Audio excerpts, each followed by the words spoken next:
여러분 안녕하세요. 자대입니다. Nasa pangatlong lesson na tayo sa ating free Korean class. At ang lesson natin ngayon ay tungkol sa 받침. Ang ibig sabihin ng 받침 ay ang last consonant o final consonant. Ang 받침 ay palaging consonant. Hindi pwedeng maging 받침 ang mga vowels. At ang posisyon niya ay palaging nasa pinaka-last ng isang syllable block. Halimbawa, ang mga words na to, kan, nun, pom. Ang mga 받침 nila ay ang mga pinaka-last consonant. Si consonant N, at si consonant M. Lahat ng mga consonants ay pwedeng maging 받침 or last consonant, maliban na lang sa mga tatlong ito. Si double D, double B, at si double J. Ang tatlong ito ay pwede lang sa initial position or first letter per syllable. Hindi sila pwedeng maging 받침 or last consonant sa isang syllable. Dumako naman tayo sa rules ni 받침. Kapag ang position ni consonant G, double G, at consonant K ay 받침 or last position sa isang syllable, ang sound nila ay K. Halimbawa, check, check, hindi check, check, check, pak, pak, puwok, puwok. Sarado ang sound nila sa last. Iba-ibang consonant pero pare-pareho ang sound nila as K. Check, pak, puwok. Okay, next letter.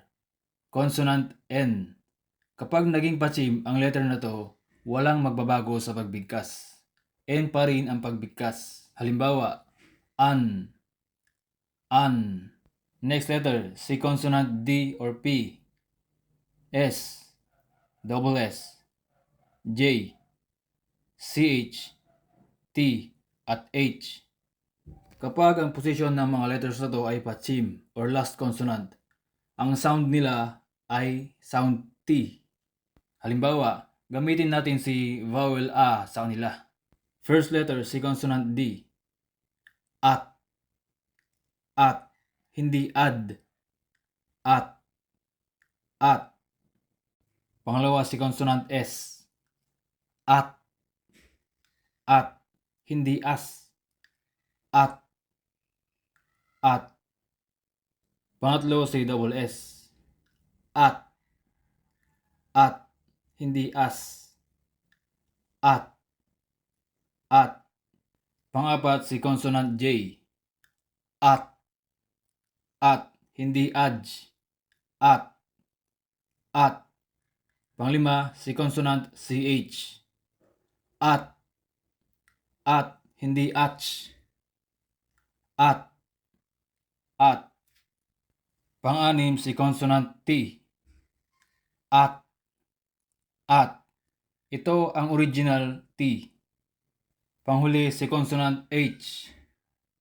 At. Hindi a. Hindi. At. Kapag ang posisyon nila ay pare-parehong 받침, pare-pareho din ang sound T.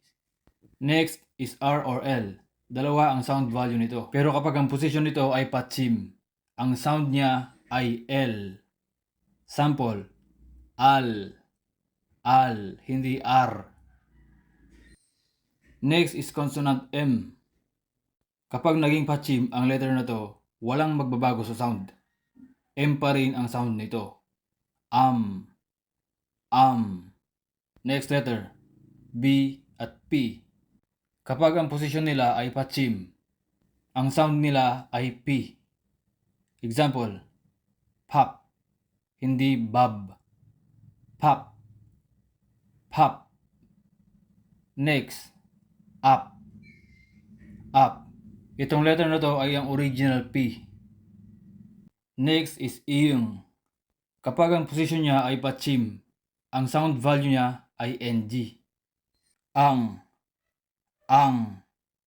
Pumunta naman tayo sa another rule. Ito ay tinatawag na resyllabification. Halimbawa, ang word na check. Kapag mag-isa lang siya at wala siyang kasunod, ang sound ni 받침 ay K. Check. Pero kapag may kasunod siya na syllable at nagsisimula sa silent consonant, babalik siya sa initial word as G. Example ganito, check. Ang kasunod niya ay ul. Ang unang letter sa syllable na to ay silent consonant. So babalik si Pachim sa initial sound niya as G. Ang pagbasa nito ay hindi check ul, kundi chegul. Chegul. Another example. Ang pagbasa nito ay it. Kapag mag-isa lang siya at wala siyang kasunod, ang pagbasa niya ay it. Pero paano kung ang kasunod niya ay oyo? Ang pagbasa niya ba ay it oyo? Mali. Ang pagbasa niya ay isoyo. Isoyo.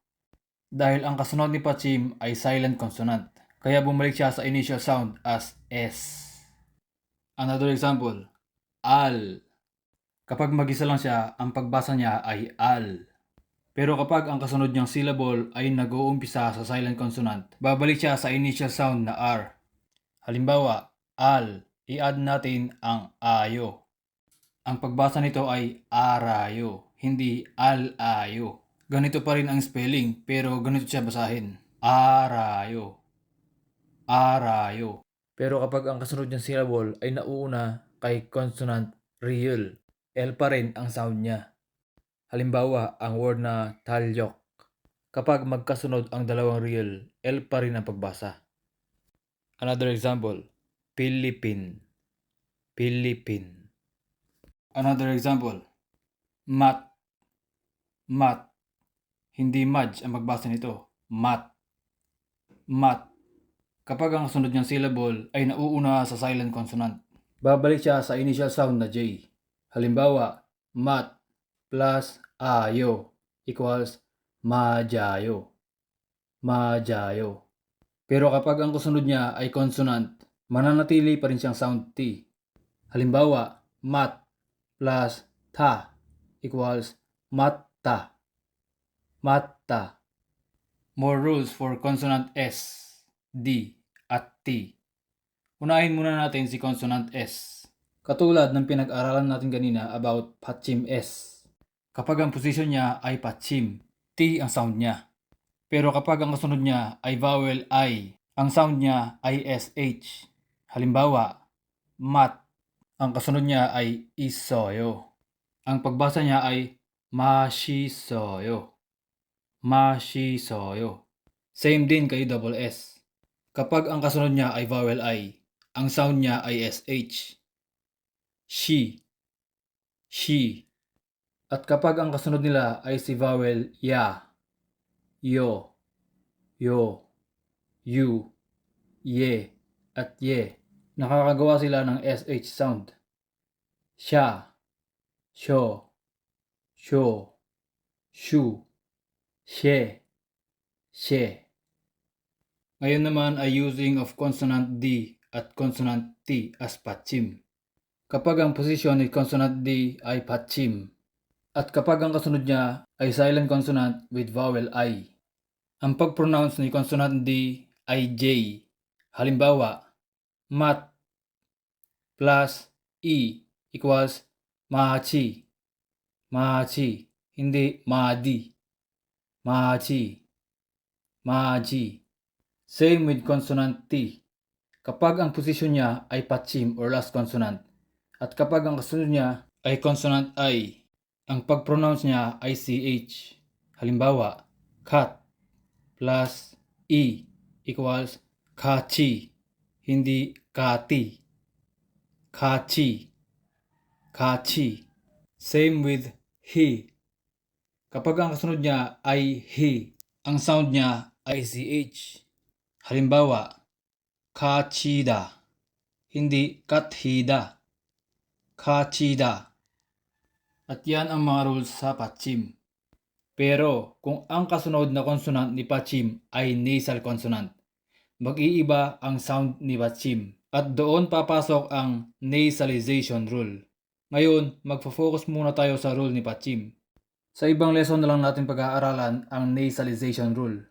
Dahil may kasunod pang lesson which is yung Kyop Pachim or double final consonant. Sa ngayon, aralin niyo muna ang Pachim. Good luck mga lods at maraming salamat sa panonood.